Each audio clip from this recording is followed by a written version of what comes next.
Hello friends, स्वागत है आपका रिचा होम किचन में। और आज मैं आपके लिए लेके आई हूँ पाव भाजी की रेसिपी। तो मैं इसे बहुत ही सिंपल तरीके से बनाना आपको बताऊंगी, और इस तरीके से बनाने पे ये टेस्टी भी बहुत होती है।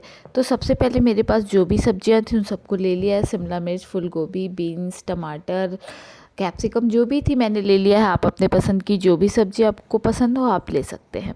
उसके बाद मैं कुकर में सारी सब्जियों को डाल दूंगी, क्योंकि मुझे इन सब्जियों को उबालना है।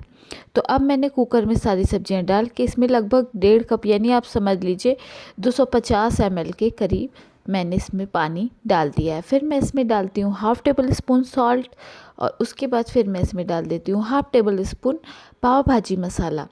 उसके बाद मैं इसे बॉयल होने के लिए रख देती हूँ। तो अब मैं इसे बॉयल कर लूँगी। तो जब तक मैं इसे ये बॉयल होगा तब तक मैं बाकी का मटेरियल तैयार कर लूँगी। तो सबसे पहले मैंने एक पैन चढ़ा दिया है। अब मैं इसमें ऐड कर दूँगी 2 टेबल स्पून ऑयल।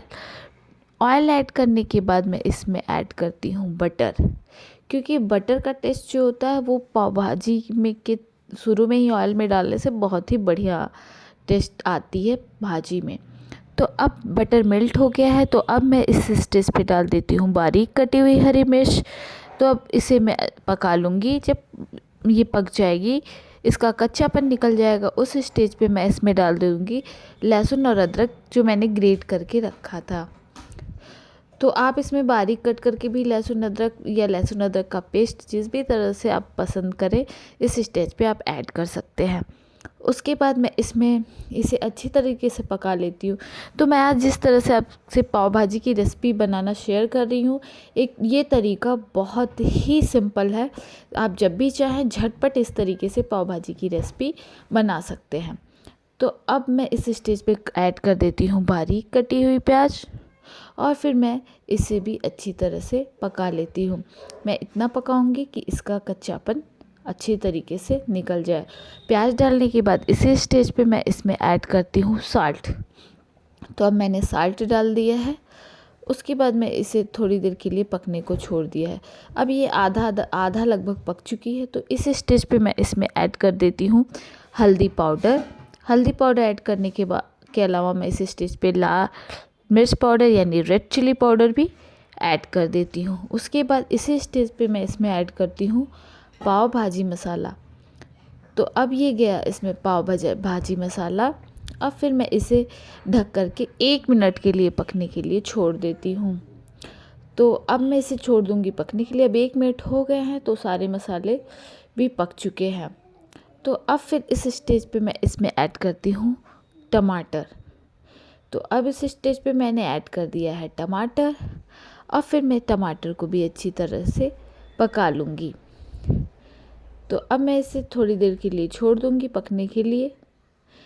तो अब इधर मेरी सब्जियां अच्छी तरह से उबल गई हैं। अब आप इन्हें चाहें तो मैशर की हेल्प से मैश कर दें, या जिस भी चीज़ से चाहें आप इन्हें मैश कर दें। तो मैंने इन्हें अच्छी तरीके से मैश कर दिया है। तो अब इधर मेरा टमाटर भी गल गया है।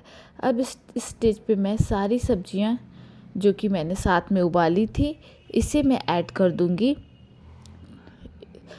और अब ये टमाटर अच्छी तरीके से गल गया है। तो अब इस स्टेज पे मैं ऐड करने जा रही हूँ इसमें सारी सब्जियां जो मैंने साथ में रख कर के उबाली थी। अब ये गई सब्जियां। अब मैं इसे अच्छी तरीके से मिक्स करके फिर थोड़ी देर के लिए ढक के पकने को छोड़ दूंगी। तो अब ये सारे मसाले इसमें अच्छी तरीके से मिक्स हो गए हैं। अब मुझे इसे ढक के थोड़ी देर के लिए पका लेना है। अब 2 से 3 मिनट हो गए हैं और ये सब्जियां अच्छी तरीके से पक गई हैं। अब इस स्टेज पे मैं इसमें ऐड करती हूँ लेमन। तो बस अब मैंने ऐड कर दिया है इसमें लेमन, और फिर मैं इसे अच्छी तरीके से मिक्स कर देती हूँ। और फिर मैं इसमें लास्ट में ऐड कर देती हूँ थोड़ा सा बटर, जो कि पाव भाजी की भाजी के टेस्ट को बहुत अच्छी तरीके से इन्हेंस करता है। तो अब मैं इसे अच्छी तरीके से मिला दूंगी, बटर भी इसमें मेल्ट हो जाएगा। और फिर लास्ट में मैं थोड़ी सी स्प्रिंग अनियन डाल देती हूँ इसके ऊपर। तो फिर मैं अब ये मेरी पाव भाजी बनके हो गई है रेडी। अब मुझे करना है तैयार अपने पाव को। तो अब मैंने तवा गरम होने के रख दिया है। अब इस पे मैं बटर स्प्रेड कर दूँगी। बटर स्प्रेड कर देने के बाद अब मैं इस पे डालूँगी पाव को। तो पाव को जो है मैं थोड़ा बीच में से कट कर ली हूँ। तो अब मैं इसे एक इस तरीके से सेक लूँगी। कुछ लोग इस स्टेज पे बटर में पाव भाजी मसाला या धनिया की पत्ती भी ऐड करते हैं। मुझे प्लेन पाव ज़्यादा पसंद है, इसलिए मैंने पाव भाजी मसाला यहाँ नहीं ऐड किया है। तो फिर मैं इस पे बटर लगा के पाव को दूसरी तरीके से भी अच्छे से सेक लेती हूँ।